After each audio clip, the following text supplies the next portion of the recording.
महाप्रभु जगन्नाथ जी जब श्री मंदिर से आते हैं रथ यात्रा के लिए, उस उत्सव को नेत्र उत्सव कहा जाता है। क्या कहते हैं? नेत्र उत्सव। क्योंकि 15 दिन बाद महाप्रभु जगन्नाथ जी का दर्शन होता है, उसको नेत्र उत्सव कहते हैं।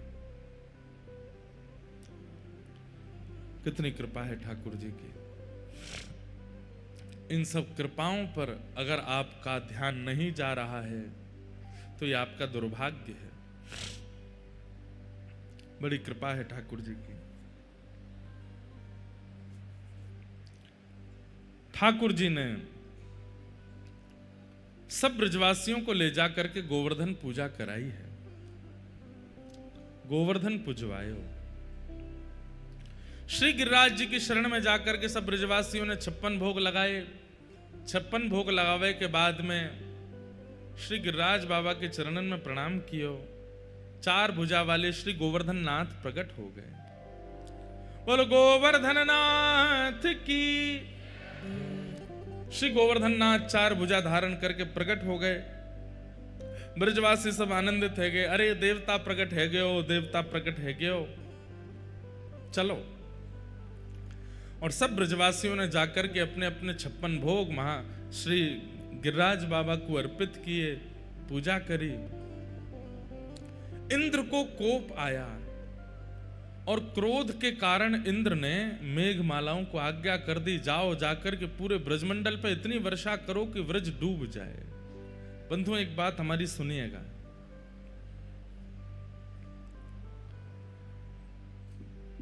देवों को पूजिए, देवियों को भी पूजिए, पर चित्त में स्थान भगवान को दीजिए। क्यों?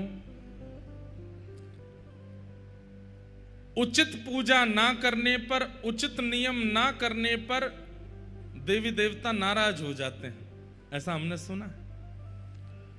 आपने अगर क्रम से नहीं किया, नियम से नहीं किया, उचित पूर्वक नहीं किया, कहीं भी कोई कमी छोड़ दी, पुष्प अच्छे वाले नहीं चढ़ाए, दिया नहीं जलाया, देसी घी से ये नहीं किया, वो नहीं किया, तो कहते हैं आपके देवता इष्ट नाराज हो गए।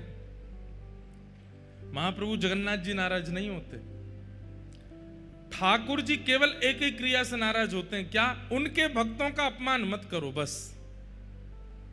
उनकी सेवा में चूक हो जाए कोई दिक्कत नहीं, उनके प्रसाद में चूक हो जाए कोई दिक्कत नहीं, उनके श्रृंगार में चूक हो जाए कोई दिक्कत नहीं, पर कहीं अगर आपने उनके वैष्णव भक्तों की सेवा में चूक कर दी तो वो नाराज होते हैं। लेकिन देवी देवता वो तो अपनी सेवा से ही नाराज रहते हैं, इससे नाराज हो। अब इंद्र ने क्या किया?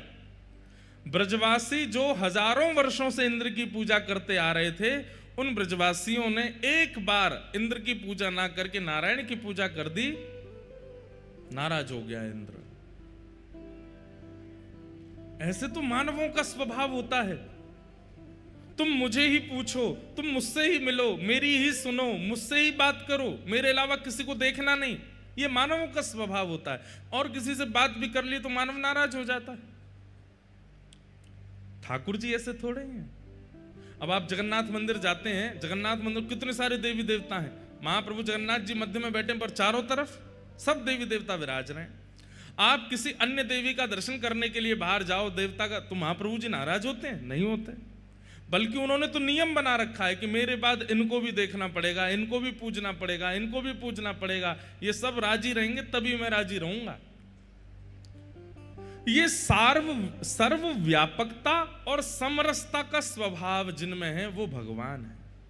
जो केवल मुझे पूजो, मेरे अलावा किसी को मत पूजना, ये भाव जिन देवी देवताओं में है, ऐसों को पूजना नहीं चाहिए। प्रणाम सबको करो, दंडवत सबको करो, आरती सबकी करो, पर हृदय में स्थान केवल महाप्रभु जगन्नाथ जी को प्रदान करो। साक्षात नारायण वही जगन्नाथ हैं, वही श्री कृष्ण हैं, वही श्री राम हैं। उनके अलावा जो भी हैं उन्हें प्रणाम करो, वंदन करो, पर हृदय में स्थान तो परमात्मा को प्रदान करो।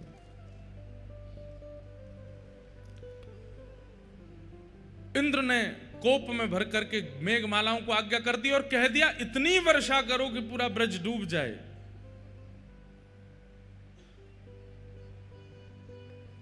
गड़गड़ करके मेघमालाओं ने आकर के आक्रमण कर दिया। ठाकुर जी बोले, अरे इंद्र इतना अभिमानी, तेरी हजारों वर्ष से पूजा चली आ रही और एक बार नहीं हुई तो तू इतना क्रोधित हो गया कि इन ब्रजवासियों को जीवित नहीं छोड़ेगा। तू कर ले अपने मन की, मैं भी दिखाता हूं कि मैं कौन हूं।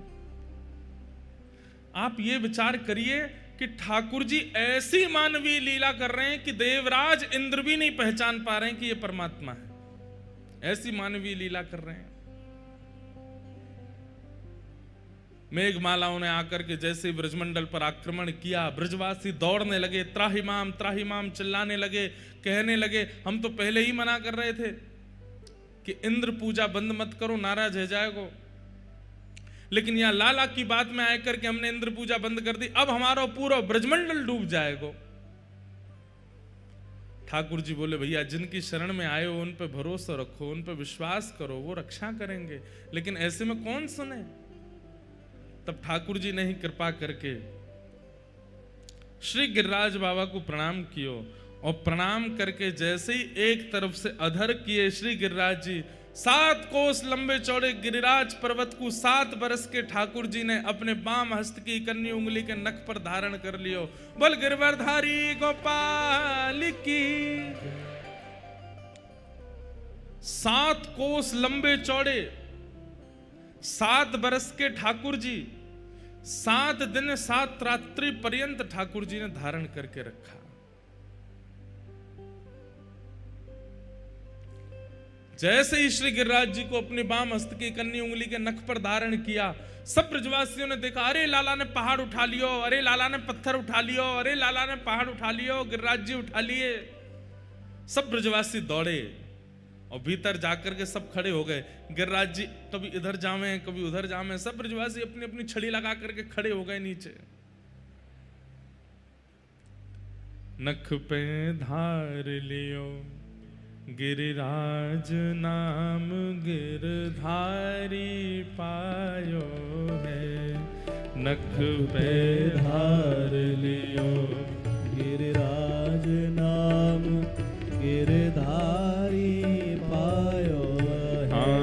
नख पे धार लियो गिरिराज नाम गिरधारी पायो है। नख पे धार लियो गिरिराज नाम गिरधारी पायो है। धारी पायो है, नाम गिरधारी पायो है। गिरधारी पायो है, नाम गिरधारी पायो है। धारी पायो है, नाम गिरधारी पायो है। धारी पायो है, नाम गिरधारी पायो है। नख पे धार लियो गिरिराज नाम गिरधारी पायो है। नख पे धार लियो गिरिराज नाम गिरधारी पायो। नख पे धार लियो गिरिराज नाम गिरधारी पायो है। नख पे धार लियो गिरिराज नाम गिरधारी पायो है। सुरपति पूजा मेट कृष्ण गिरिराज पूजायो है। सुरपति पूजा मेट कृष्ण गिरिराज पूजायो है। सुरपति पूजा मेट कृष्ण गिरिराज पूजायो है। सुरपति पूजा मेट कृष्ण गिरिराज पुजायो है। ओ 1.25 मन सामग्री को भोग लगायो है। 1.25 मन सामग्री को भोग लगायो है। अरे हाँ 1.25 मन सामग्री को भोग लगायो है। 1.25 मन सामग्री को भोग लगायो है। हमारे महाप्रभु जगन्नाथ जी ही गिरिराज जी हैं एक प्रकार से। इतनो भोग 6-7 हजार किलो चावल का तो रोज भोग लगता है, महाप्रसाद पाते हैं। कितना? अच्छा, एक ने मुझसे पूछा, बोले महाप्रभु जी ठाकुर महाराज जी एक बात बताओ। बोले क्या? ठाकुर जी इतना भोग क्यों लगाते हैं, क्या आवश्यकता है उनको? अरे भैया पूरा ब्रह्मांड ठाकुर जी के उदर में है। समुद्र की मछली से लेकर के आकाश के पक्षी तक, हम मानव तो बीच के हैं, सब ठाकुर जी के उदर में है। जब ठाकुर जी भोग लगाते हैं तो सब तृप्त हो जाते हैं, सबको प्रसाद मिलता है, सबके जीवन में अन्न आता है। ये हमारे पास जो आज खाने की सामग्री आ रही है, पक्षियों को जो मिल रहा है, यहाँ पर जल के सब जीवों को जो प्राप्त हो रहा है, ये सब महाप्रभु जी की कृपा से हो रहा है। उनके उदर में सब विद्यमान है। जब उनका भोग लगता है तभी सबको प्राप्त होता है। इसलिए ये 6-7 हजार किलो चावल भी कम है। यहाँ देखो कितना भोग लगाया ठाकुर जी ने। श्री गिरिराज जी की प्रथम पूजा में 1.25 मन सामग्री को भोग लगायो है। क्या कह रहे हैं? हमारे ब्रज में पद आते हैं। अब वो पद अगर मैं गाऊं तो बहुत लंबे पद हो जाएंगे, पर एक बार हमने सोचा है कि एक बार केवल 7 दिन गिरिराज लीला सुनाएंगे। और उस गिरिराज लीला में एक एक बात, उसमें एक भाव आता है, कितनी सामग्री लेकर के गए हैं ब्रजवासी? बोले इतनी सामग्री लेकर के गए कि नीचे से लेकर के श्री गिरिराज जी की शिखर तक सामने जब सामग्री रखी गई तो उतने ही ऊंची सामग्री हो गई जितने ऊंचे श्री गिरिराज जी हैं। मतलब 2 पहाड़ हैं, एक तो श्री गिरिराज जी और दूसरी सामग्री का पहाड़ है। हमारे ब्रज में आज भी नियम है, आप लोग अन्नकूट का दर्शन करने जाओगे, राधा वल्लभ जी में अन्नकूट का दर्शन करो, गिरिराज जी में अन्नकूट का दर्शन करोगे तो आप क्या देखेंगे? सामने चावल का पहाड़ बनाया जाता है और वो इतना ऊंचा होता है कि राधा वल्लभ जी नहीं दिखते, वो पहाड़ ही दिखता है। राधा वल्लभ जी को देखने के लिए या तो उस कोने जाना पड़ता है या तब दिखते हैं वो। क्यों? पहाड़ से ही ढक देते हैं ठाकुर जी को, चावल के पहाड़ से। उसके पीछे भाव क्या है? बोले कि जब लाला ने प्रथम गिरिराज पूजा करी तो इतनी ही सामग्री धरी कि गिरिराज जी ढक गए, वहां में छुप गए। ऐसा भोग लगाया ठाकुर जी को 1.25 मन। और एक और बात, आज जितने ऊंचे लंबे चौड़े गिरिराज जी हैं, ठाकुर जी के काल में इतने नहीं थे, इससे भी विशाल थे। वो तो तिल भर रोज पृथ्वी में जा रहे हैं तब नेक्से से दिखाई दे रहे हैं हमको।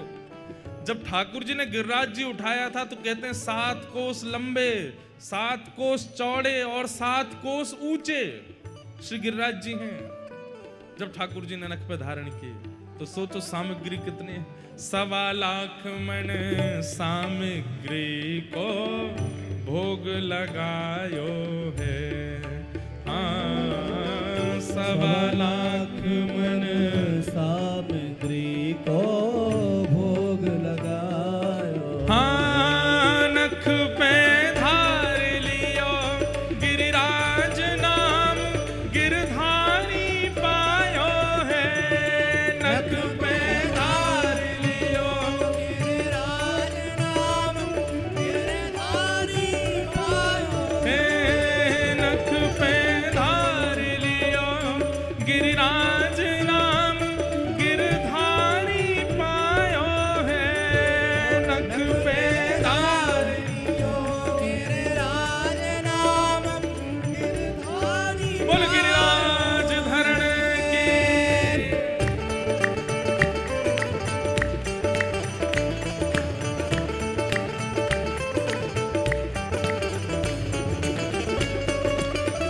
श्री गोवर्धन नाथ की।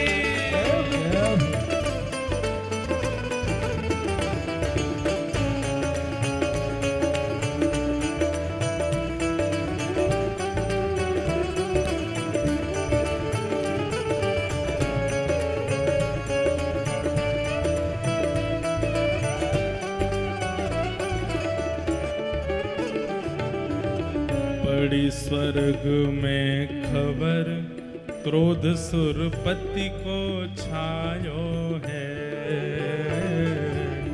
बड़ी स्वर्ग में खबर क्रोध सुरपति को छायो है। बड़ी स्वर्ग में खबर क्रोध सुरपति को जायो है।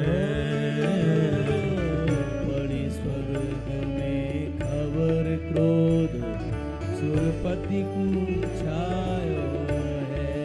ओ मूसलधार अपार बहुत पानी बरसायो है।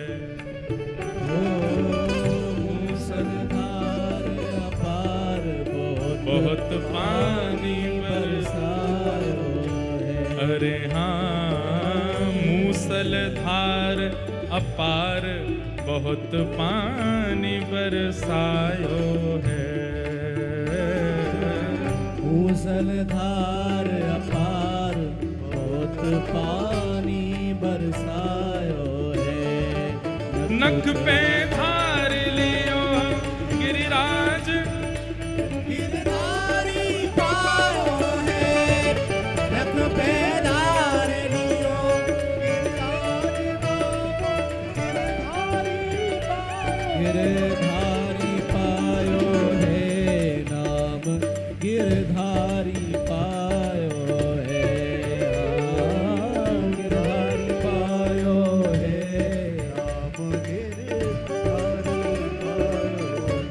ओ नख पे धार लियो गिरराज नाम गिरधारी पायो है। नख पे धार लियो गिरराज नाम गिरधारी पायो है।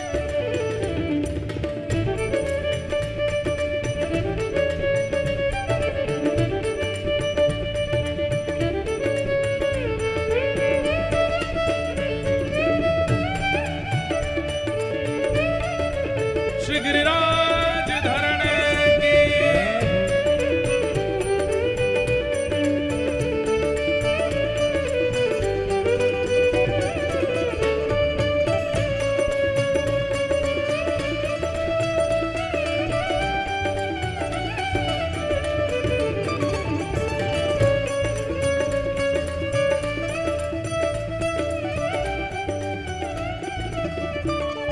और पड़ी न ब्रज में बूंद इंद्र देखत घबरायो है। पड़ी न ब्रज में बूंद इंद्र देखत महाराज जिन वर्षाओं से प्रलयकालीन समुद्र को प्रकट किया जाता है वो सांबर्तक ऋतु गई हैं ब्रज पर वर्षा करने के लिए, लेकिन इंद्र ने जब देखा तो क्या पाया, एक बूंद भी नहीं गई है ब्रज में। पड़ी न ब्रज में बूंद देख इंद्र ही घबरायो है। पड़ी न ब्रज में बूंद इंद्र देखत घबरायो है। क्यों? ब्रजवासी सब कहें कृष्ण गिरिराज उठायो है।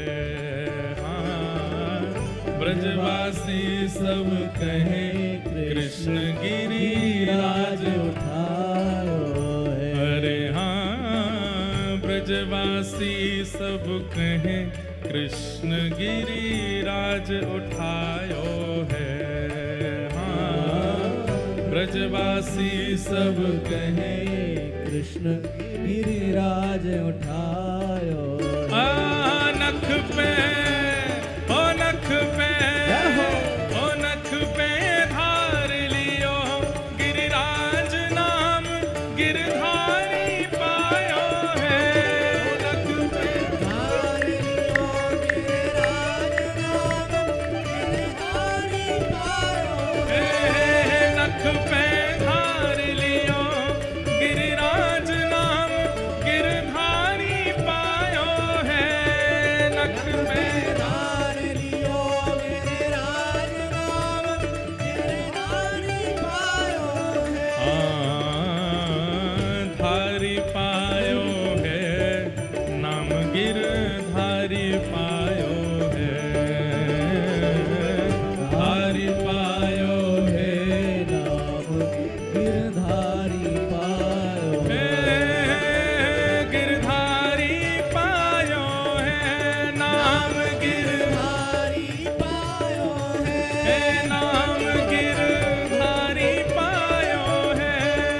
धन धन श्री व्रज चंद्र इंद्र को मान घटायो है। धन धन श्री व्रज चंद्र इंद्र को मान घटायो। ओ भैया सब हमारी एक बात सुनो। लोग बाग यूं कह में कई बार महाराज जी आपका नाम इंद्रेश है इसीलिए इतनी वर्षा होती है। इंद्रेश को मतलब इंद्र देवता ना होवे तो इंद्र के जो ईश हैं उनको इंद्रेश कहते हैं। मतलब जो नख पे गिरिराज जी धारण करके इंद्र को मान घटा में उनको नाम इंद्रेश है। हम कोई इंद्र देवता थोड़े ही है। हम तो जो हमारे सेवा के ठाकुर जी हैं वो तो नहीं है पर उनकी कृपा है। यही मारे हमारी सेवा में श्री गिरिराज जी हैं, श्री गिरधर लाल जी हैं, क्योंकि जन्मते नाम ही धर दियो इंद्रेश। मतलब श्री गोवर्धन नाथ ही इंद्रेश हैं। धन धन श्री व्रज चंद्र इंद्र को मान घटायो है। धन धन श्री व्रज चंद्र इंद्र को हाँ घासी राम गोवर्धन वारो हरि यश गायो है। हाँ घासी राम गोवर्धन वारो हरि यश गायो।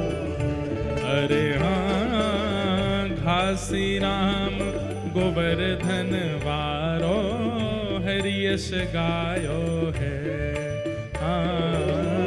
घासी राम ये हमारे ब्रज के रसिया के बड़े अच्छे मार्मिक विद्वान हैं। घासी राम जी थे पहले, अब हैं कि नहीं पता नहीं। इन्होंने बड़े पद गाए हैं श्री गिरिराज जी के। लग रही आस करूं ब्रजवास तलहटी गोवर्धन की मैं, ये पद भी इन्हीं का ही है। गिरिराज वास में पाऊं ब्रज तज कहीं अनत ना जाऊं, ये पद भी इन्हीं का ही है। ऐसे श्री घासी राम जी इन्होंने गिरिराज लीला के बड़े पद गाए। घासी राम गोवर्धन वारो हरि जस गायो है। हाँ घासी राम गोवर्धन वारो हरि जस गायो।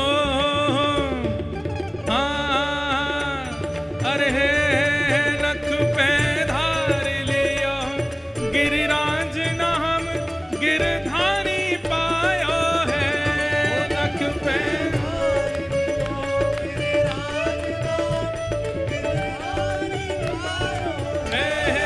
नख पे धार लियो गिरिराज नाम गिरधारी पायो है।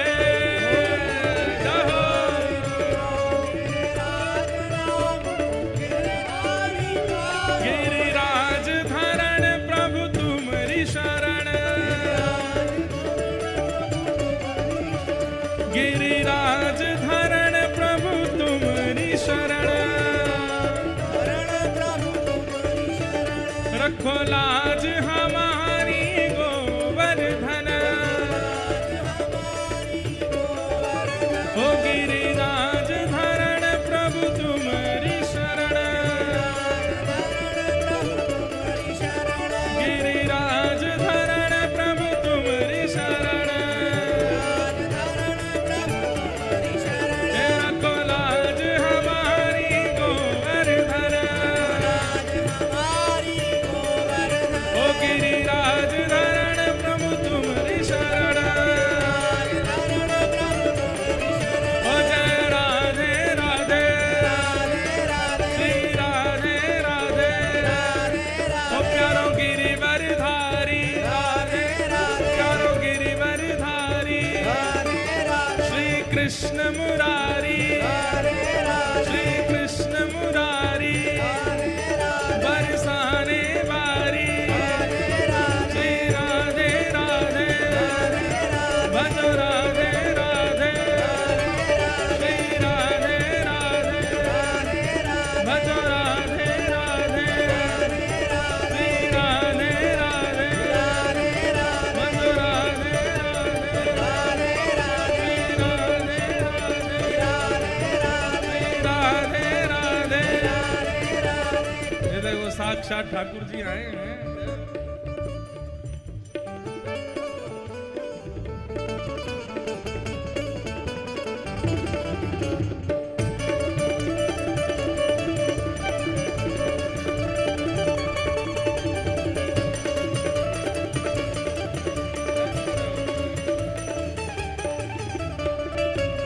हो गिरिराज धरण प्रभु तुम्हारी शरण, गिरिराज धरण प्रभु तुम्हारी शरण।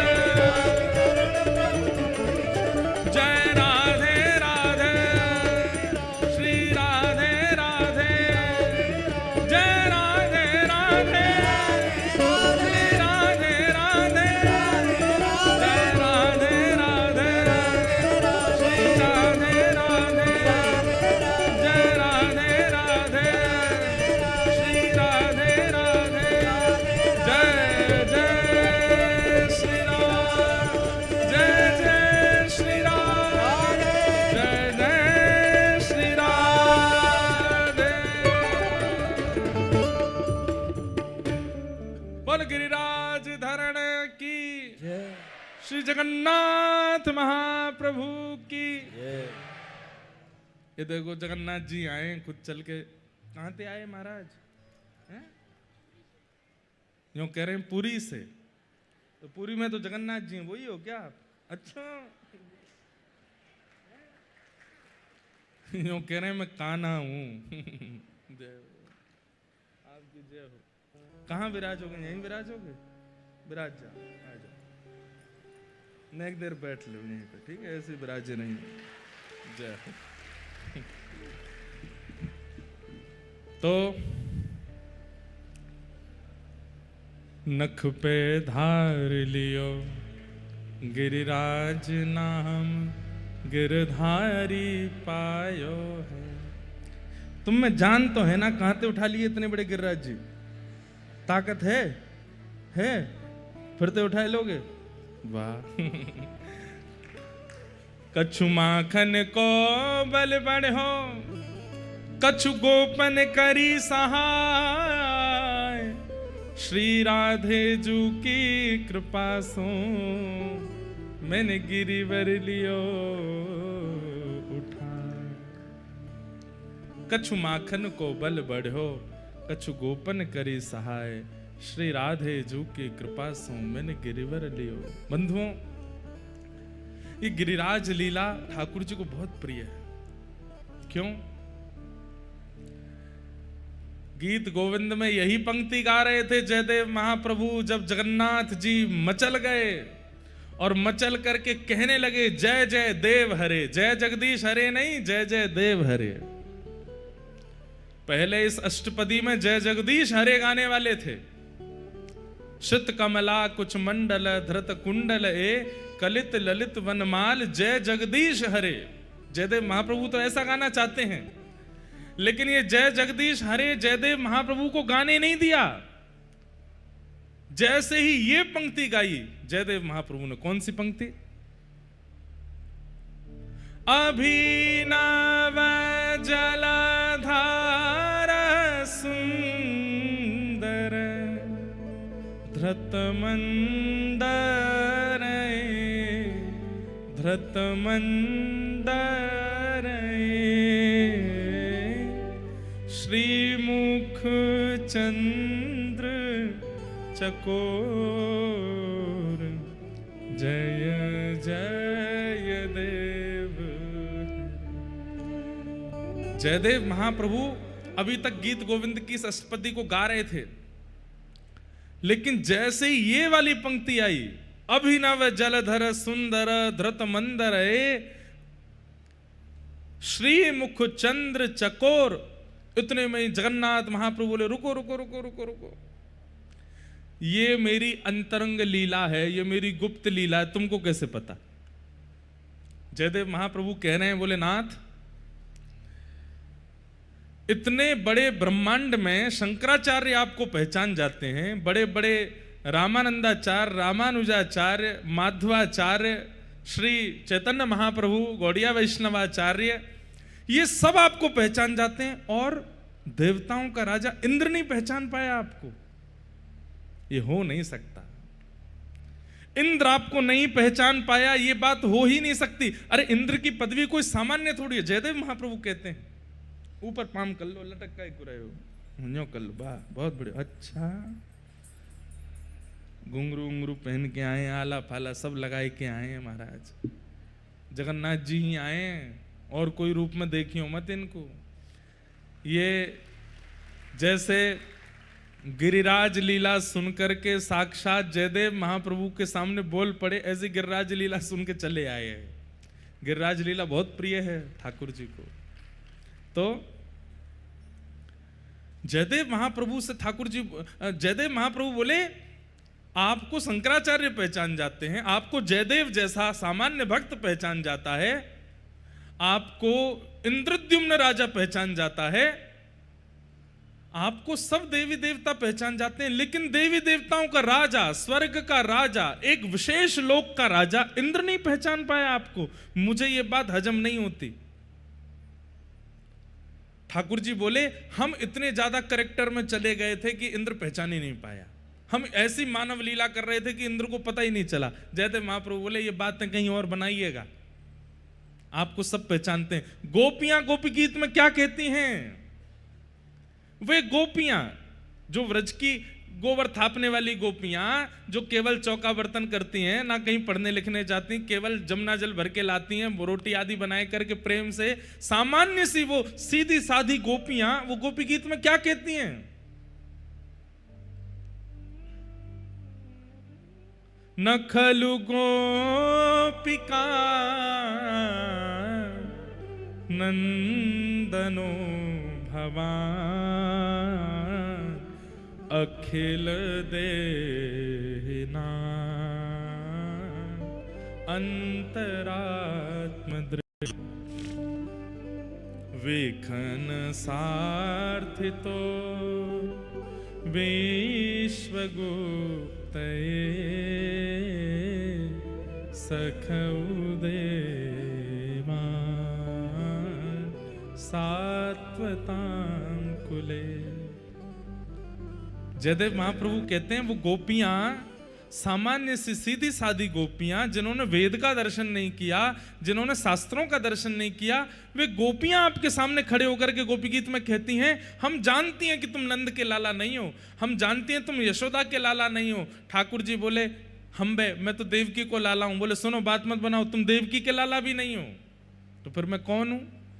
बोले अखिल देही नाम अंतरात्म दृक्, पूरे ब्रह्मांड में सर्व जीवात्मा के चित्त में निवास करने वाले साक्षात जगन्नाथ आप हो, हम जानते हैं। आप साक्षात परमात्मा हो, हम ये बात जानते हैं, हम इसे जानते हैं।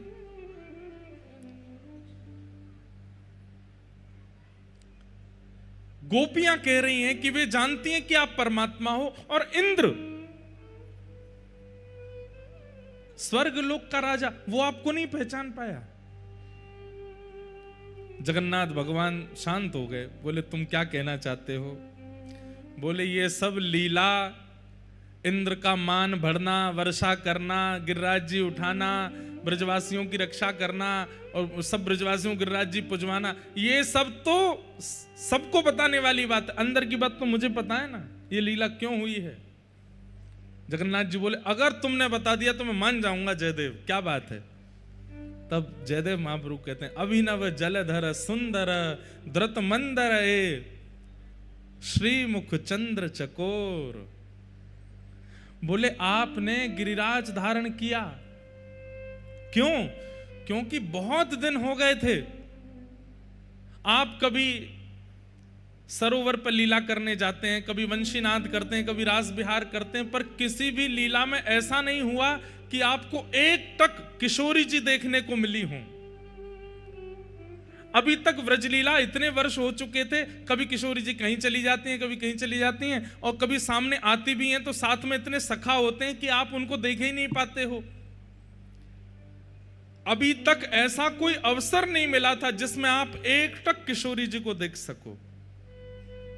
तब आपने योजना बनाई, बोले ऐसी क्या योजना बनाऊं कोई रुकावट ना आवे, कोई बाधा ना आवे, कोई पर्दा ना आवे, कोई सामने ना आवे, और एक टक मेरे नेत्र श्री किशोरी जी के रूप सुधा का पान करते रहें। तब आपने गिरिराज धरण लीला की संरचना की। ब्रजवासियों की इंद्र पूजा मिटा करके उनको गिरिराज जी लेके गए और वहां जाकर के गिरिराज पूजन करवा के इंद्र के मान को बढ़ाया, और मान होते ही इंद्र ने वर्षा की। वर्षा करते ही आपने गिरिराज जी अपने नख पर धारण कर लिए। सब ब्रजवासी जब आपके आसपास आकर के घेर करके खड़े हो गए, उन्हीं सब ब्रजवासियों के बीच में श्री किशोरी जी आपके बिल्कुल सामने आकर के खड़ी हो गई। और जैसे सामने आकर के किशोरी जी खड़ी हुई, आपने मन में विचार किया, ये बढ़िया समय, जब तक वर्षा होती रहेगी ये ब्रजवासी कहीं जाएंगे ना, किशोरी जी मेरे सामने ही रहेंगे और मैं इनको देखता रहूंगा। वास्तव में तो किशोरी जी की रूप सुधा का पान करने के लिए आपने गिरिराज लीला की है। ठाकुर जी के, जगन्नाथ जी के नेत्र सजल तो हो गए, पर फिर भी बोले, अच्छा तो एक बात बताओ, मेरो मन 7 दिना में ही भर गो। किशोरी जी के रूप सुधा को पान करते करते 7 दिन में ही मन भर गया क्या? हे जयदेव, ये लीला 7 ही दिन की क्यों हुई? तब जयदेव महाप्रभु बोले, क्योंकि इंद्र के पास जलाशय खत्म हो गया था, अब बादल बचे नहीं थे, पानी बचा नहीं था, इसीलिए 7 ही दिन। बोले 7 दिन में इंद्र ने खूब वर्षा की, और 7 दिन बाद इंद्र ने ही आपको इंटरनल मैसेज किया, गुप्त रूप से बताया, बोले जय जय पानी खत्म है गयो है, अब क्या करूं? तब अंत में हार करके इंद्र को वर्षा बंद करनी पड़ी, नहीं तो आपकी इच्छा अगर चलती तो 7 युगों तक वर्षा चलती रहती और आप किशोरी जी की रूप सुधा का पान करते रहते। महाप्रभु जगन्नाथ जी बोले, सुनो, इस पूरी अष्टपदी में से जय जगदीश हरे हटाओ। बोले तो क्या होगा? बोले जय जय देव हरे। हे जयदेव, मेरी इस अंतरंग लीला का रहस्य जानने वाले तुम हो, इसलिए मैं इस पूरी अष्टपदी में जय जय देव हरे। महाप्रभु जगन्नाथ जी प्रसन्न हो गए। रो तो ना रहे आप?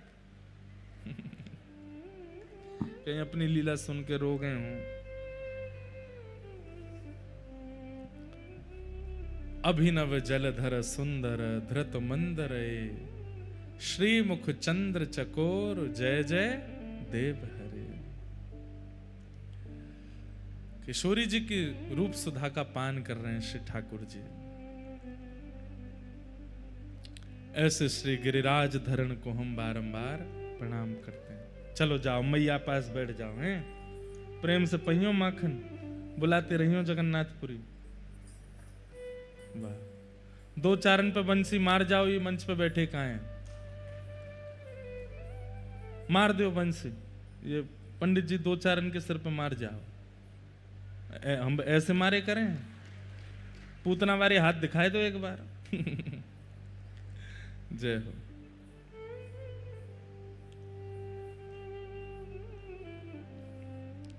आपको पता है महाप्रभु जगन्नाथ जी की भुजा ऐसी क्यों है? वाह, बहुत बढ़िया। नहीं नहीं ठीक है, अब आप प्रस्थान कर जाओ। जय। अब तुम लोग मत पड़वाने लगी हो अपने सिर पे कि हम मार जाओ, उन्हें जान दो प्रेम से। जय। श्री जगन्नाथ महाप्रभु की जय। ठाकुर जी ने मधुर लीला की। तो हम ये बात कह रहे थे, महाप्रभु जगन्नाथ जी की भुजाएं ऐसी क्यों हैं? हाँ, अब आप लोग उनको प्रेम से जाने दो, कथा सुनते रहो। हाँ, अब बस बस बहुत है कि अब जिनको वो मन से मार जाएं वही ठीक है, जबरदस्ती मत पड़वाइयो। ये माता जी नहीं मानेंगी, दे जाओ इनमें एक। जय हो। इसीलिए ठाकुर जी प्रकट नहीं होते। ठाकुर जी कहें अगर कलिकाल में प्रकट हो गया तो सबसे ज्यादा समय तो मेरा सेल्फियों में व्यस्त हो जाएगा। बोले प्रणाम बाद में करेंगे। ठाकुर जी 1 सेल्फी प्लीज, एक बार स्माइल कर दो। इसलिए महाप्रभु जगन्नाथ जी ने प्रकट ही नहीं हो रहे हैं, मंदिर में ही बैठे, बोले मोह डर लगे भैया, ये कलयुग के जीव बड़े खतरनाक, और एक पे कृपा कर दे तो सबन की लाइन लग जाएगी, हम पे करो। आचरण सुधारेंगे नहीं, व्यवहार सुधारेंगे नहीं, खान पान शुद्ध करेंगे नहीं, लाइन में लग के दर्शन करके कृपा जरूर चाहिए हमको। ऐसे हम जीवात्मा, हम हमसे डर गए ठाकुर जी, इसलिए प्रकट नहीं हो रहे हैं, मंदिर में ही बैठे हैं, बोले यहीं आ जाओ भैया। उसमें भी फिर गर्भगृह भी बंद कर दिया, बोले सबका प्रवेश वर्जित है, दूर से ही देख जाओ, ज्यादा मेरे पास मत आओ, मुझे बहुत डर लगता है आप लोगों से। कभी कभी हमें लगता है इतने खतरनाक हम होते जा रहे हैं, दिन ब दिन आधुनिकता बढ़ती जा रही है, साइंटिफिक चीजें बढ़ती जा रही हैं और टेक्नोलॉजी में इतने हाई होते जा रहे हैं। कुछ दिन पहले पता चला एक वो चश्मा आता है, उसमें कैमरा होता है, आदमी वो कैमरा चला करके मंदिरों में चला गया, सब खींच लाया फोटो भीतर से, वो तो फिर उसको बाद में पकड़ लिया। इतने खतरनाक हैं हम लोग, इसीलिए डर के मारे ठाकुर जी नहीं आ रहे हैं। कहीं मैं सुन रहा था, जन कौन मुझे बता रहे थे, भगवान ने सृष्टि बनाई और सृष्टि बनाने के बाद ठाकुर जी स्वयं डर गए हम लोगों से। ठाकुर जी बोले मैं इनसे अब कैसे बचूं, ये तो मुझे छोड़ेंगे नहीं। तो ठाकुर जी ने पहाड़ बना दिए, बोले मैं पहाड़ में जाके छिप जाऊंगा। तो फिर किसी ने कहा बोले यहां भी ढूंढ लेंगे आपको। तो ठाकुर जी ने समुद्र बना दी, बोले इसके भीतर डूब जाऊंगा, बोले ये भी खोज लेंगे यहाँ पे। तब ठाकुर जी सब जगह छुपते छुपते कहाँ गए, बोले इंसान के हृदय में ही जाके छुप गए। बोले ये सब जगह ढूंढेगा, यहाँ नहीं ढूंढेगा, सब जगह ढूंढ लेगा, भीतर नहीं ढूंढेगा अपने। तो ठाकुर जी हमारे भीतर ही छुप के बैठ गए। लेकिन हम गुरुजन, हम कथावाचक जन कथा सुना के यही बता देंगे कि ठाकुर जी भीतर ही बैठे हैं, फिर भी नहीं ढूंढेगा भीतर। हमारे पूज्य गुरुदेव भगवान पूज्य पिताजी महाराज एक बहुत सुंदर पंक्ति गाते हैं, उन्होंने खुद ने लिखी है।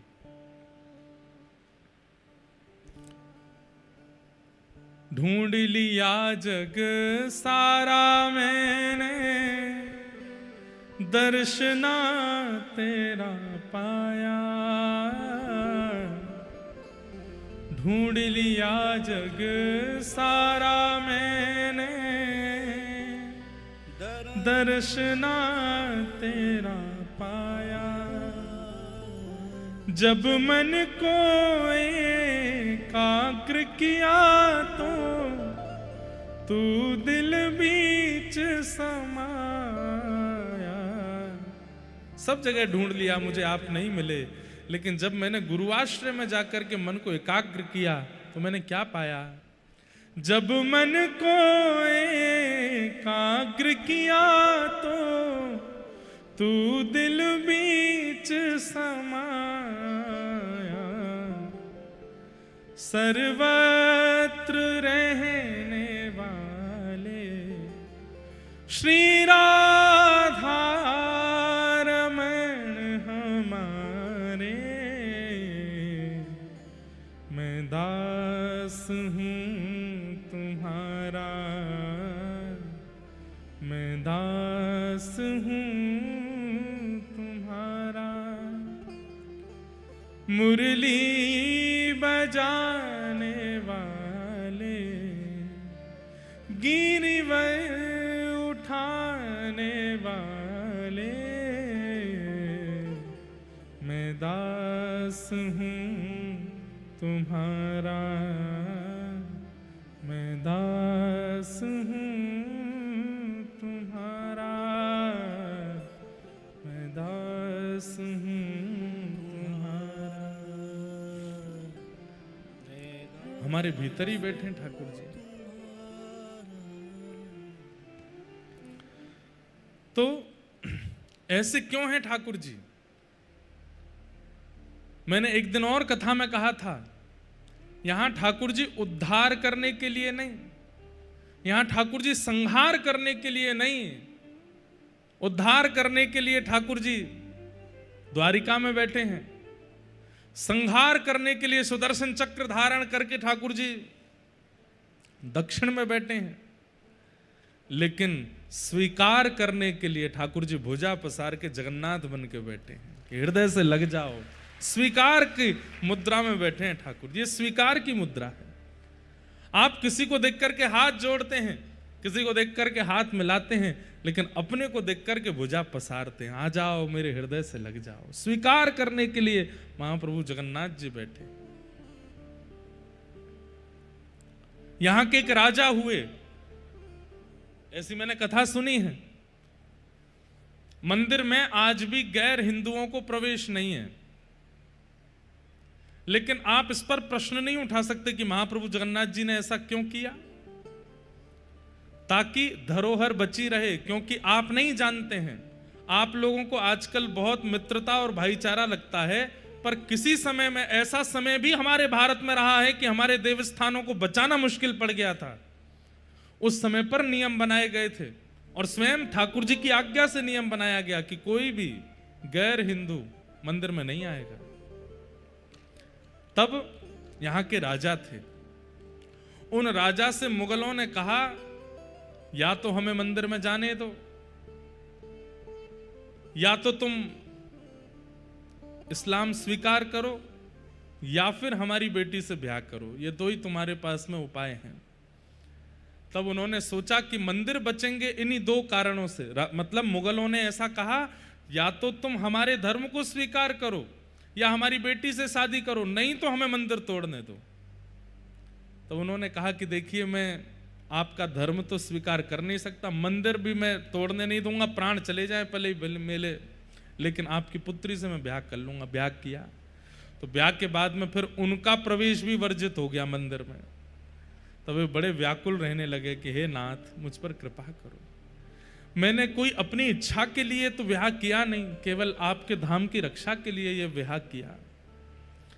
ठाकुर जी बड़े दयालु, महाप्रभु जगन्नाथ जी बड़े दयालु, बोले क्या करें। तभी आपने क्या लीला करनी प्रारंभ कर दी कि मंदिर में बड़ श्रृंगार रात्रि में श्री महाप्रभु जगन्नाथ जी का होता, लेकिन जैसे ही मंगला में पुजारी जी दर्शन के लिए जब मंदिर में प्रवेश करते तो सिंह द्वार के बाहर ही चौखट पर सारी मालाएं पड़ी हुई मिलती। पुजारी लोग बोले, ये मालाएं भीतर गर्भगृह से बाहर कैसे आ जाती हैं? मालाओं का ढेर पड़ा है। जैसे ही मालाओं को हटा करके देखा, तभी क्या देखते हैं कि सिंह द्वार पे वहीं दीवार में से स्वयं महाप्रभु जगन्नाथ जी पतित पावन बनकर के प्रकट हो गए। इसलिए आज भी सिंह द्वार पे पतित पावन भगवान का दर्शन होता है। वो किसके लिए है? बोले जिनको भीतर प्रवेश नहीं मिलेगा उनके लिए मैं बाहर आ जाता हूं, यहीं से मेरा दर्शन कर लो। पतित पावन भगवान और महाप्रभु जगन्नाथ जी के दर्शन में भेद नहीं, बल्कि हम लोग कभी पश्चिम द्वार से प्रवेश कर जाते हैं, कभी दक्षिण द्वार से प्रवेश कर जाते हैं, मंदिर में प्रवेश करने की प्रयास करते हैं, परंतु वह दर्शन पूर्ण नहीं माना जाता। सबसे पहले पतित पावन भगवान का दर्शन करो। उनका नाम क्या है? पतित पावन। क्या नाम है? पतित पावन का मतलब क्या होता है? पतित मतलब पाप, और पापों को जो दूर करें वो कौन है? पतित पावन। इसका मतलब क्या है? आप जब तक पतित पावन भगवान को नहीं देखोगे, आप पवित्र नहीं होगे, महाप्रभु जी के दर्शन के योग्य नहीं बनोगे। अगर आप अन्य किसी द्वार से प्रविष्ट हो जाते हैं तो इसका मतलब आप पापयुक्त, अज्ञान युक्त और विचारों से अपवित्र युक्त होकर के महाप्रभु जी के सामने चले गए हो। लेकिन पतित पावन भगवान को दर्शन करके जब आप भीतर जाते हैं तो एक प्रकार से पतित पावन भगवान आपको पवित्र कर देते हैं, स्वच्छ कर देते हैं, निर्मल कर देते हैं। उसके बाद आप दर्शन के लिए जाते हो।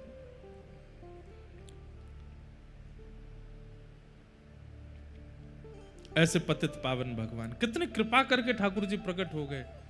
और रसखान कालीन भक्तों के लिए, ताज बेगम कालीन भक्तों के लिए कई ऐसे भक्त हुए, ताज खां जैसे भक्तों के लिए, सालबेग जैसे भक्तों के लिए महाप्रभु जगन्नाथ ही पतित पावन बनकर के प्रकट हो गए। ऐसा अगर मैं कह दूं तो कोई अतिशयोक्ति नहीं, मेरी बात को अन्यथा मत लीजिएगा। भीतर वाले जगन्नाथ जी ने फिर भी गिने चुनों पर कृपा की है, पर पतित पावन भगवान ने तो सब पर कृपा की है। सालबेग भी इन्हीं के ही दास हैं, रसखान भी इन्हीं के ही दास हैं, और सदना कसाई, सदन कसाई, वो भी पतित पावन भगवान की कृपा से प्रकट हुए। उन पर कृपा भी पतित पावन भगवान ने की। इसलिए सिंह द्वार पे पतित पावन भगवान, उनका दर्शन करो। वो हम जीवों पर उद्धार करने के लिए और जो वैदिक हिंदू परंपरा में नहीं है, उन पर अनुग्रह करने के लिए पतित पावन बनकर के प्रकट हुए हैं।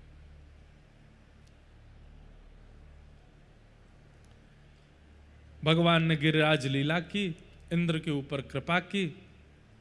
तत्पश्चात महाप्रभु हमारे बार बार यहाँ पे ठाकुर जी गोविंद कृष्ण गोपाल निकलते ही नहीं, महाप्रभु जगन्नाथ ही निकलते हैं हर लीलाओं में। ठाकुर जी ने गिरिराज लीला के बाद में फिर गायों का उद्धार किया, गायों की सेवा की, तो गायों ने भगवान को एक नाम प्रदान किया, गोविंद। भगवान का नाम गोविंद पड़ा। एकादशी व्रत की महिमा बताई गई और तत्पश्चात रास पंचाध्याय का प्रारंभ हुआ। रास पंचाध्याय देखो, वैसे तो रास पूर्णिमा, शरद पूर्णिमा को रास होता है, परंतु भारत के कई प्रांतों में आज से ही रास का क्रम प्रारंभ हो जाता। नवरात्रियों में रास गरबा करते हैं, कथा में भी आज ही रास आया है। आज ही नवरात्रि के प्रथम दिन ही रास का प्रसंग आया है। भगवान पिता रात्रि शरदोत्फुल्ल मल्लिका विक्षरन्तुं मनश्चक्रे योग मायामुपाश्रिता।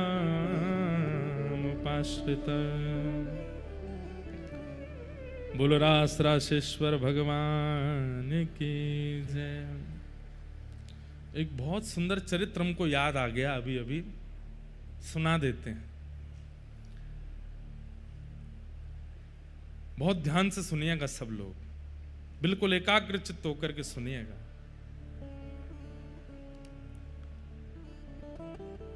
जैसे रास में गोपियों की महत्वता है, ठाकुर जी की महत्वता है, श्री किशोरी जी की महत्वता है, पर ठाकुर जी, किशोरी जी और गोपियों से भी अधिक महत्व किसका है? वंशी का। ठाकुर जी की वंशी। सब लोग इधर देखिए, बहुत ध्यान से सुनिएगा। ठाकुर जी की वंशी अगर नई बाजी होती तो रास कभी नहीं हो पाता। ठाकुर जी की वंशी प्राण है गोपियों की,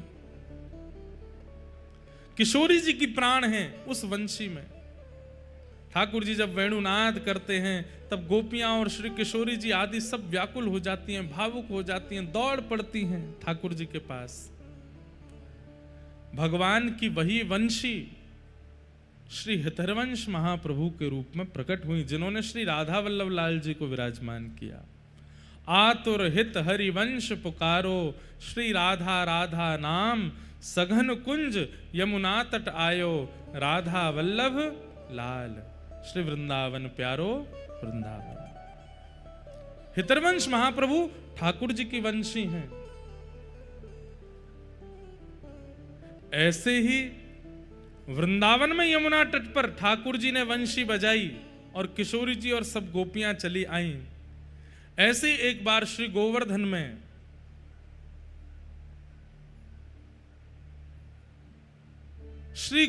में किशोरी जी की इच्छा हुई कि श्याम सुंदर यहां आ जाते तो हम रास बिहार करते। कैसे बुलाएं? श्याम सुंदर तो बहुत दूर हैं, श्याम सुंदर को कैसे बुलवाया जाए? और कोई गोपी जाकर के ठाकुर जी को आमंत्रण देकर के आएगी तो अब तक तो बहुत समय लग जाएगा। तब एक गोपी ने युक्ति बताई, अरे श्यामाजू, जैसे ठाकुर जी वंशीनाद करके हम सबन को बुलावे, आज आपकी बड़ी इच्छा है रही है रास बिहार करवे की।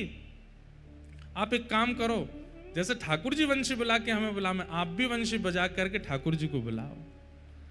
तब किशोरी जी ने अधर पर वेणु धारण की और वंशी धारण करके जैसे ही वेणुनाद किया किशोरी जी ने, दूर वन में यमुना पल्ली पार गैया चरा रहे श्याम सुंदर, उनके कानों में जैसी वंशी धुनी गई है, वो धुन नहीं थी, उसमें शब्द थे, हे श्याम सुंदर, हम समस्त गोपांगनाओं के साथ श्री राधा रानी आपकी प्रतीक्षा कर रही हैं, जल्दी पधारो। ठाकुर जी तुरंत गए, मधुमंगल सीधा माते कही, जल्दी मेरी गैया संभालो, मैं जा रहा हूं। बोले कहां जा रहा हो लाला? बोले अरे श्यामा जी बुला रही हैं।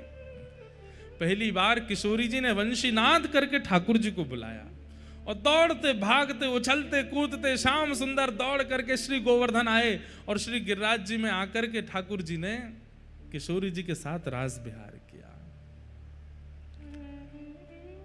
बंधुओं, अभी हमारी रेवासा में कथा थी। परम पूजनीय श्री मलुकपीठ वाले पूज्य महाराज जी की सन्निधि में आज पूज्य महाराज जी के कृपा पात्र भी पधारे हैं।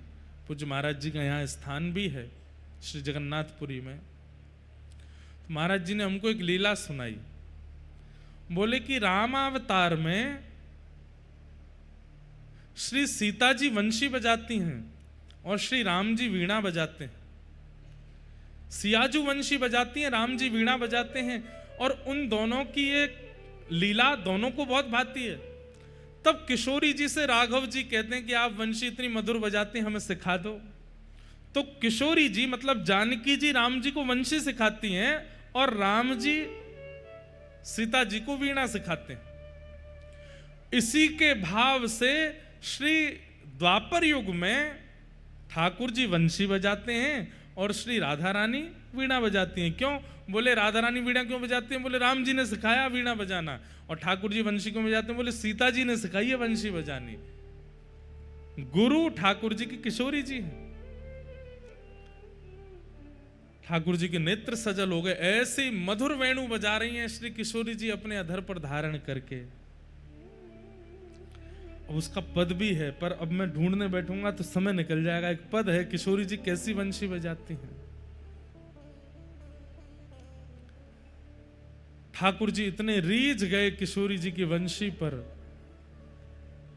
ठाकुर जी बोले, हे श्यामाजू, ये इतनी मधुर वंशी आपने बजाई है, ये वंशी मुझको प्रदान कर दो। किशोरी जी बोली, जैसी आपकी वंशी मोते नाय बजेगी, ऐसी मेरी वंशी आपते नाय बजेगी। आपकी वंशी मेरी अनन्य है और मेरी वंशी आपकी अनन्य है, इसलिए आप या वंशी को मत मांगो। तो फिर वही जैसे ठाकुर जी की वंशी हितरवंश महाप्रभु के रूप में प्रकट हुई, ऐसे ही किशोरी जी की अधर की वंशी वंशी अली सखी के रूप में प्रकट हुए कलिकाल में। आज उनकी जन्म तिथि है आज। और इससे भी बड़ी बात पता है क्या है? श्री वंशी अली जी किशोरी जी के वंशी के अवतार हैं। ये पूरे विश्व को किसने बताया? महाप्रभु जगन्नाथ जी ने। महाप्रभु जगन्नाथ जी ने उनका परिचय दिया कि विश्व में ये जो आचार्य चरण हुए हैं, हितरवंश महाप्रभु का परिचय श्री राधा वल्लभ जी से हुआ। गोपाल भट्ट गोस्वामी जी का परिचय श्री राधा रमण जी से हुआ। श्री रूप सनातन गोस्वामी जी का परिचय मदन मोहन जी और गोविंद देव जी ने दिया। श्री मधु पंडित जी का परिचय गोपीनाथ जी ने किया। श्री हरिराम व्यास जी का परिचय जुगल किशोर जी ने दिया। स्वामी श्री हरिदास जी का परिचय श्री कुंज बिहारी लाल जी ने किया। ठीक वैसे ही वंशी अली जी का पूरे विश्व को परिचय महाप्रभु जगन्नाथ जी ने दिया। कैसे?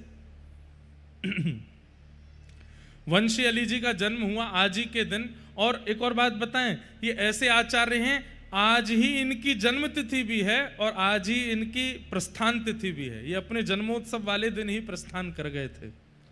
किशोरी जी के परम भागवत भक्त, और दिल्ली में इनका जन्म हुआ था। आपके पूज्य पिताजी महाराज श्री प्रद्युम्न मिश्र जी, और प्रद्युम्न मिश्र जी आपके पिताजी थे। कृष्णावती जी आपकी मैया, जिनके यहां पर वंशी अली जी जन्म हुआ। जन्म लेते ही आपने नेत्र नहीं खोले, दुग्धपान नहीं किया, कोई भी मुख से शब्द नहीं कहा। 3 दिन तक आप बिल्कुल अचेत अवस्था में पड़े रहे। लेकिन आपके पिताजी वृंदावन के ही थे, इस नाते से ब्रजवासियों का आना जाना दिल्ली में लगा रहता था। सन 1700 कुछ में आपका जन्म हुआ था, आज से सन 1700 कुछ में। अब कितने वर्ष हो गए होंगे? लगभग 300 के कुछ वर्ष हो गए होंगे। तो वंशी अली जी के यहां पर ब्रजवासियों का आना जाना रहता था। तो ब्रजवासियों ने आकर के देखा तो यहां पर पिताजी महाराज जो आपके थे प्रद्युम्न मिश्र जी, वो बिल्कुल प्रसन्न मुद्रा में नहीं थे। तो ब्रजवासियों ने कहा आपके घर लाला भयो, आप खुश क्यों नहीं हो? बोले लाला तो भयो, लेकिन जब से जन्म भयो है ना कछु बोले, ना कछु गावे, ना कछु कहवे, ना कछु पीवे, कोई चेष्टा ही नहीं करे। तो ब्रजवासियों ने कहा लाओ लाला को हमको दो।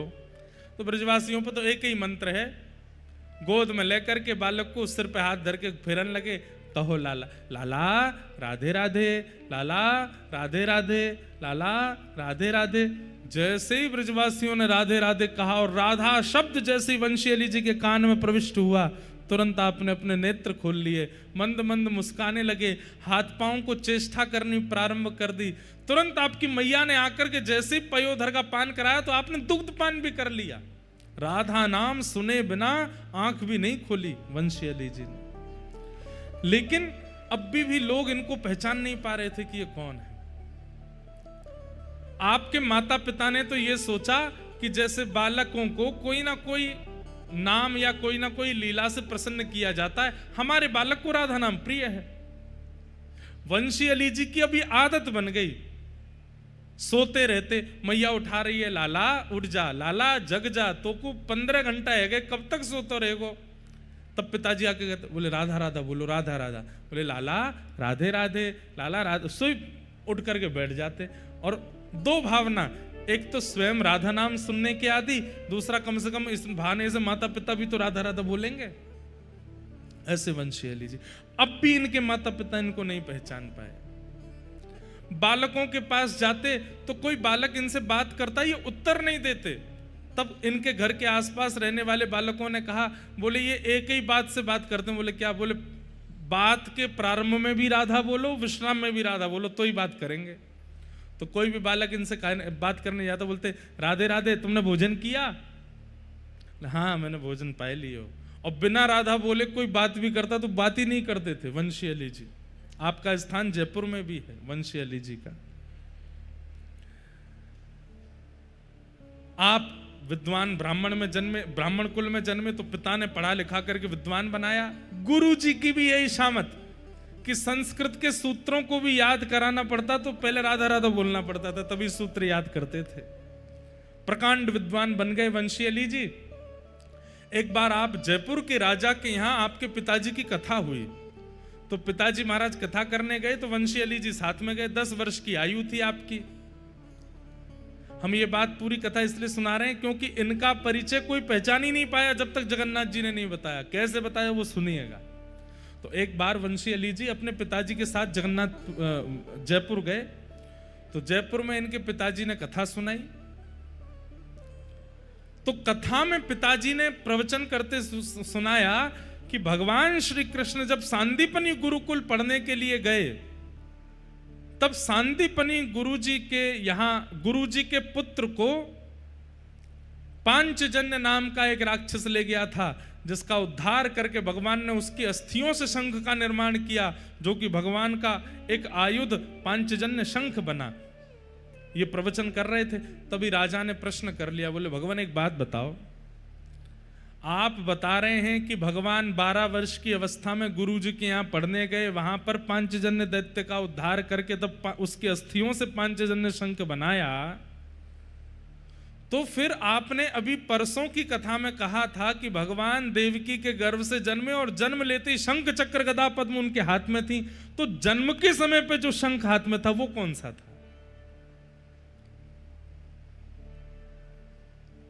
बड़े बड़े विद्वान वहां पर बैठे थे।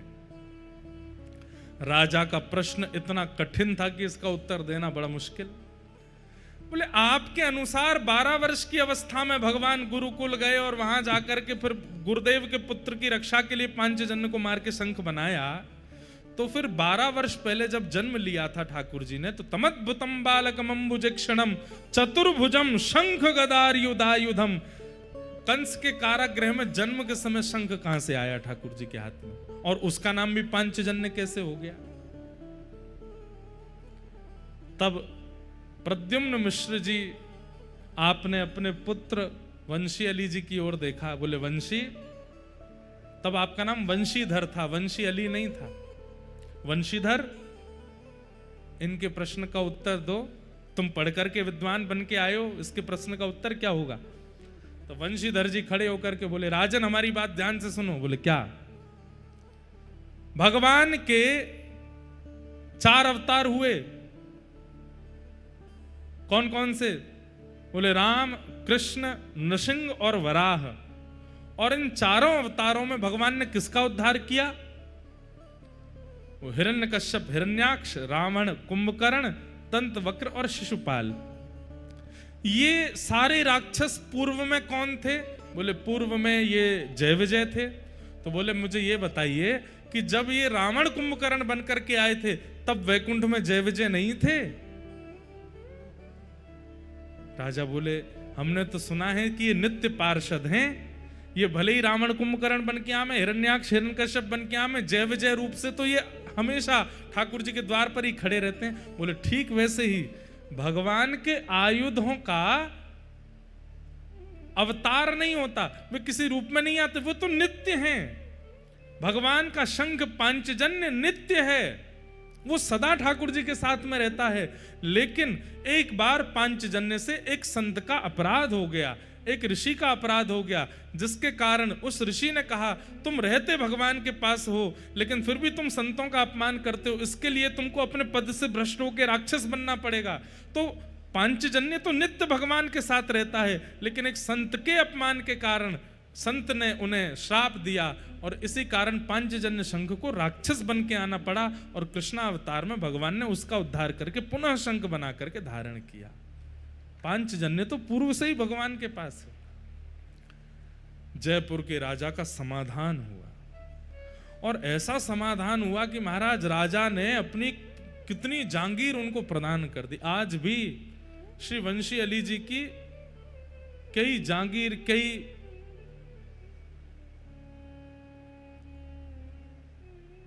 भूमि जयपुर में है, कब्जा हो गया कहते हैं उस पर, लेकिन वो वंशी अली जी का है, राजा ने खुद प्रदान किया।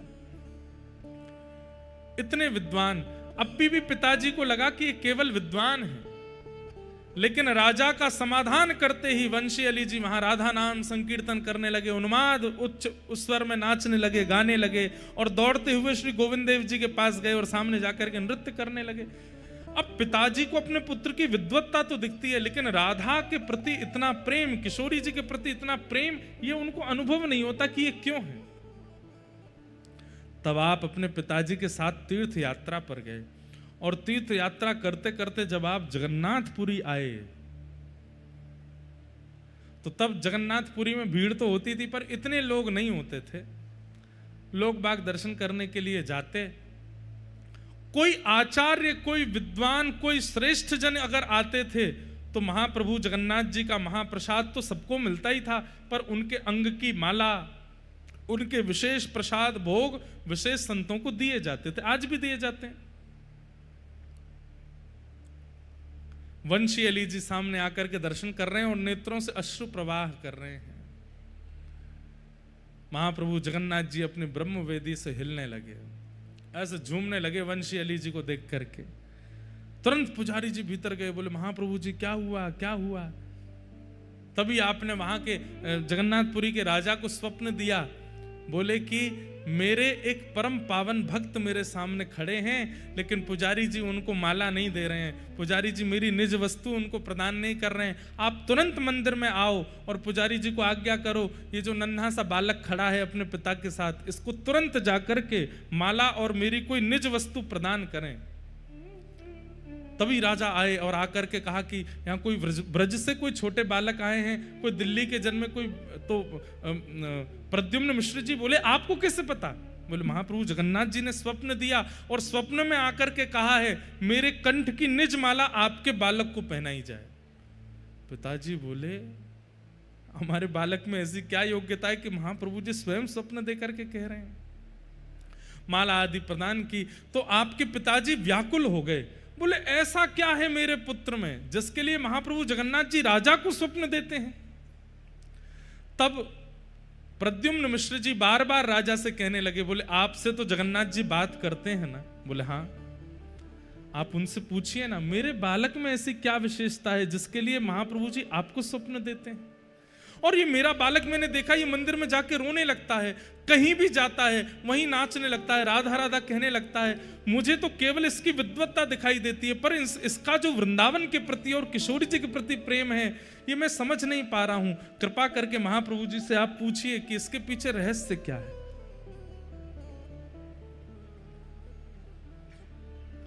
तब राजा ने महाप्रभु जी से पूछा कि हे महाप्रभु जी, जिस बालक को आपने आज माला प्रदान करने की आज्ञा की, वो बालक इतना श्रेष्ठ क्यों है, कृपा करके हमें बताओ।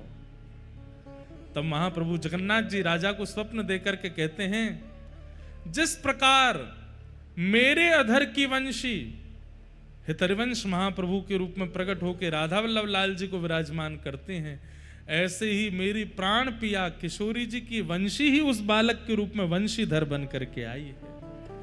ये किशोरी जी की वंशी है। ये बात पूरे विश्व को किसने बताई? जगन्नाथ महाप्रभु ने। श्री जगन्नाथ जी ने राजा से जाकर के कहा, आप उनके पिताजी को बता दीजिए, वो उस अपने पुत्र के रूप को जानते नहीं है। उसका नाम वंशीधर रखा गया है, वास्तव में वंशी ही है, पर मेरे अधर की नहीं, किशोरी जी के अधर की वंशी।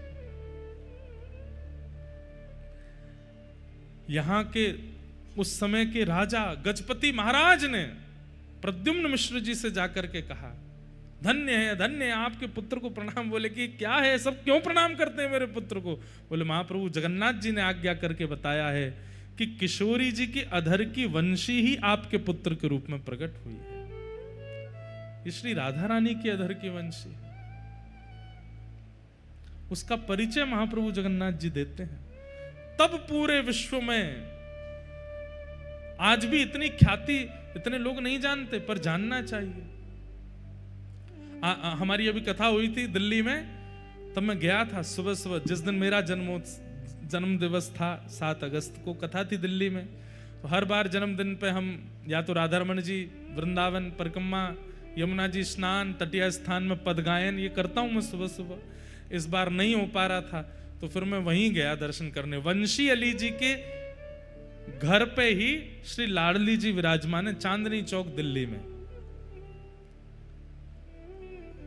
उनका दर्शन करने के लिए गया। उन वंशी अली जी का परिचय पूरे विश्व को महाप्रभु जगन्नाथ जी प्रदान करते हैं। धीरे धीरे उसी के बाद ख्याति हुई है उनकी कि ये किशोरी जी की अधर की वंशी जो इस रूप में प्रकट हुई। ऐसे महाप्रभु जगन्नाथ जी जो अपने आचार्यों का उजागर करते हैं, अपने आचार्यों के स्वरूप को प्रकट करते हैं, ऐसे महाप्रभु जी को प्रणाम। तो आज इसलिए विशेषता है, आज इसलिए ये भाव, मुझे सुबह ही हमारे एक मित्र का संदेश आया, बोले आप जगन्नाथपुरी में हैं और आज उन्हीं की तिथि है जिनका परिचय पूरे विश्व को महाप्रभु जगन्नाथ जी ने कराया। दिल्ली में प्रकट हुए श्री वंशी अली जी महाराज, उनका प्रचार, उनके रूप का प्रमाण पूरे विश्व को जगन्नाथ महाप्रभु ने प्रदान किया। ऐसे वंशी अली जी को हम बारंबार प्रणाम करते हैं, बारंबार वंदन करते हैं। उनका एक बहुत सुंदर पद है,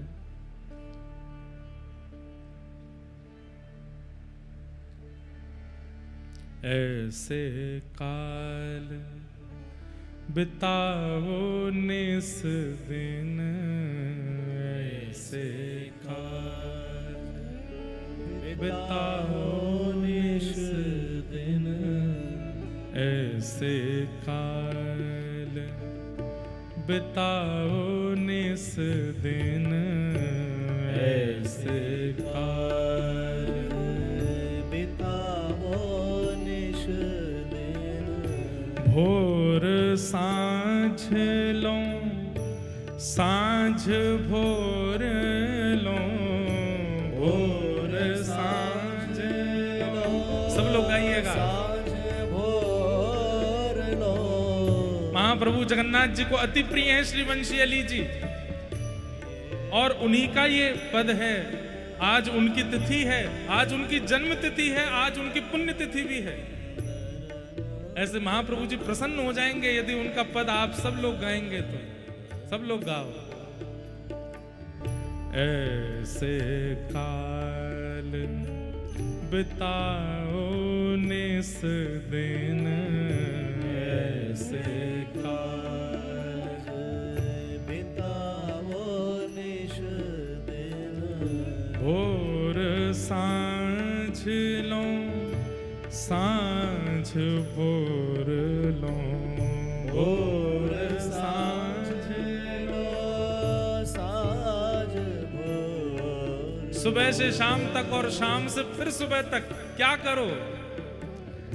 लाड लड़ाओ दो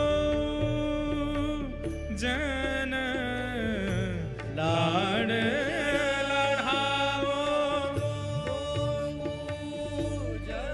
श्री प्रिया प्रियतम को लाड़ लड़ाओ, दिन रात और कुछ करो ही मत।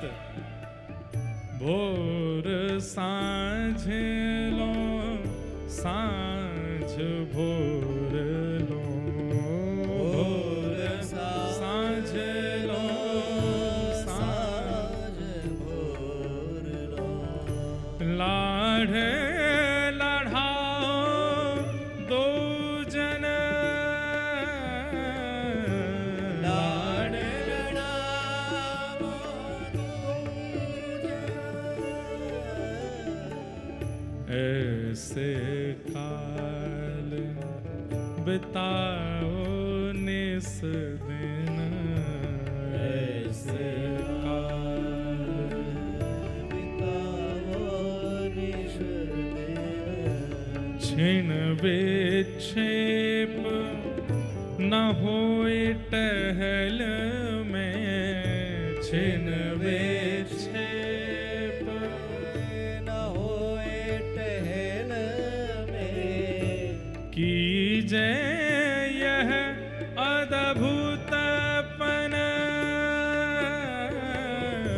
कीजे यह अद्भुतपन, सब रस का रस सार बिहार, सब रस को रस सार बिहार, सोचीनो है रसिक जन, सोचीनो है रसिक जन, रसिक जन। ऐसे काल बिताओ निस दिन, ऐसे काल।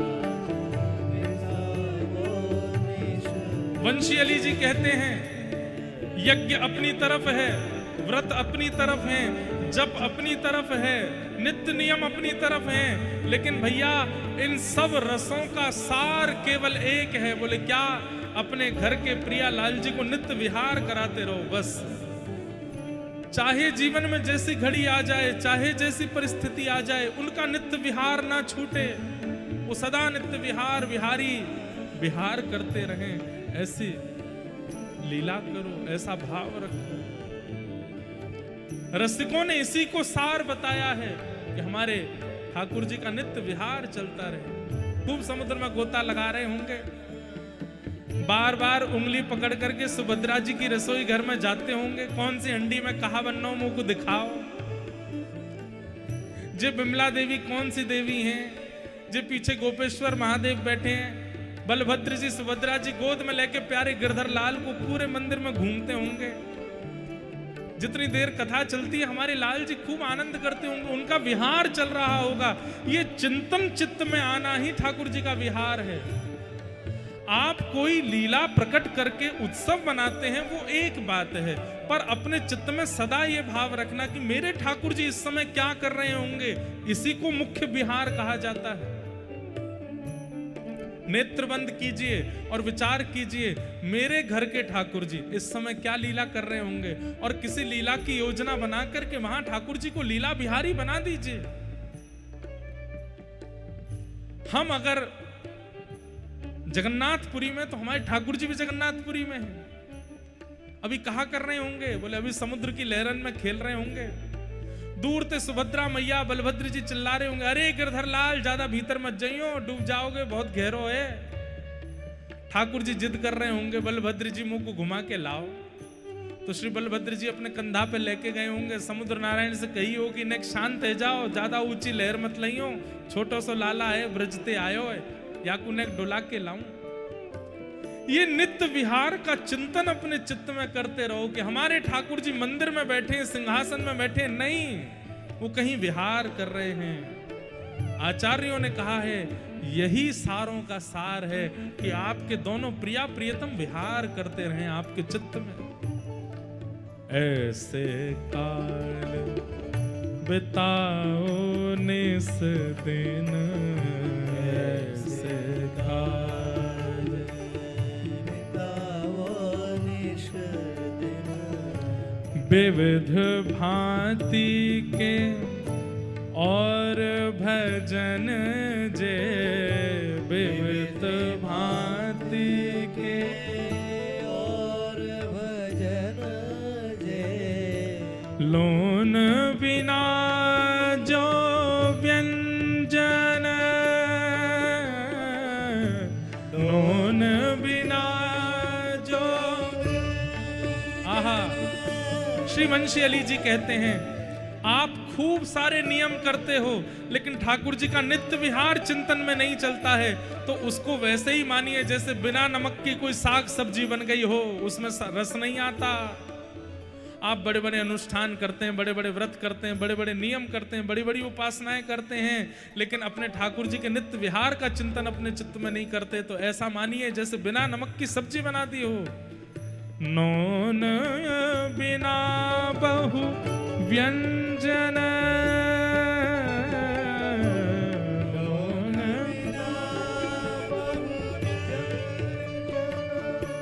कैसे मिलेगा ये भाव? श्री राधा पद कमल कृपा बिना, श्री राधा पद कमल कृपा, श्री श्यामा पद कमल कृपा बिना, श्री श्यामा कमल कृपा बिना, को पावे रस को कण, को पावे रस को कण, ऐसे काल बिताओ निस दिन, ऐसे काल बिताओ निस दिन, ऐसे काल बिताओ निस दिन, ऐसे श्री जगन्नाथ महाप्रभु की। ऐसे रसिक का उजागर जगन्नाथ जी करते हैं। आज उनकी जन्म तिथि है, उन्हें प्रणाम करते हैं।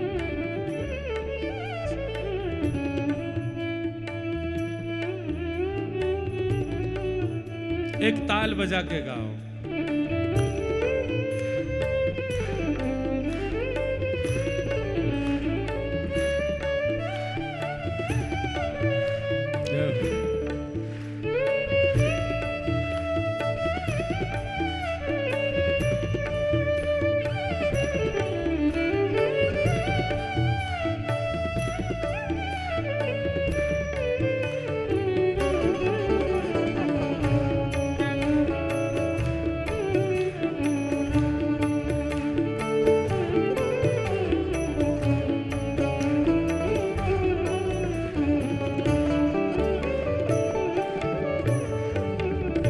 श्री वृंदावन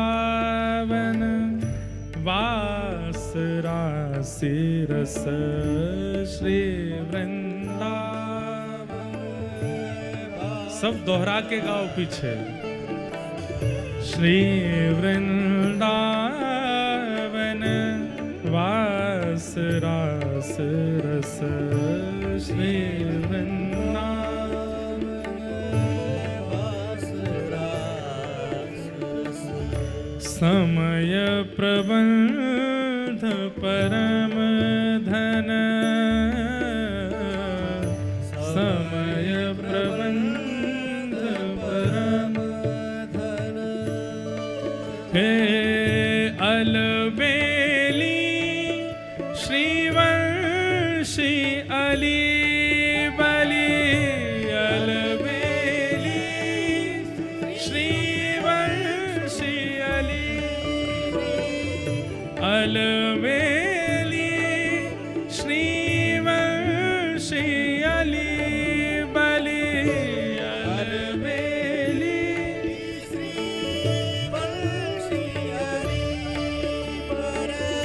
यह मानो मेरो मन, यह मानो मेरो मन। हाँ, यह मानो मेरो मन, यह मानो मेरो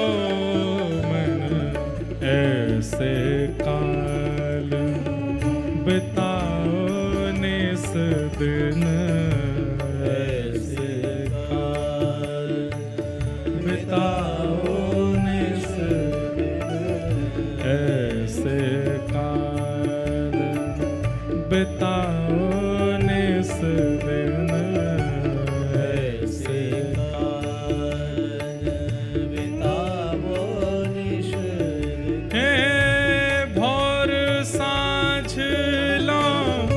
सांझ भोर लो, भोर सांझ लो, सांझ भोर लो, भोर सांझ लो, सांझ भोर लो, भोर सांझ लो, सांझ भोर लो।